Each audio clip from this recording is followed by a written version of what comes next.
Initially, the one thing which really attracted me was that gut. The eating part, definitely the eating part, not just because of the food, because of the mindful eating itself. When I eat simple foods like even roti, if I eat more than 2, I have a problem. I can't digest. And food makes me anxious. According to me, my eating habits were really good from morning to evening.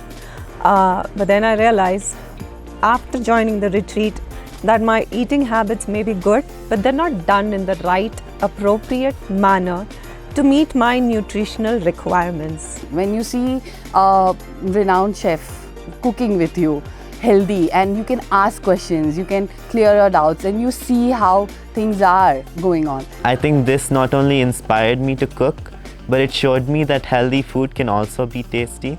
These 3 days at the retreat had been absolutely eye-opening. The eyes were taking more pictures than my phone, and I think I like that about it. I'm absolutely short of words to describe my experience here. Amazing, very powerful, very energetic, mind-blowing and breathtaking.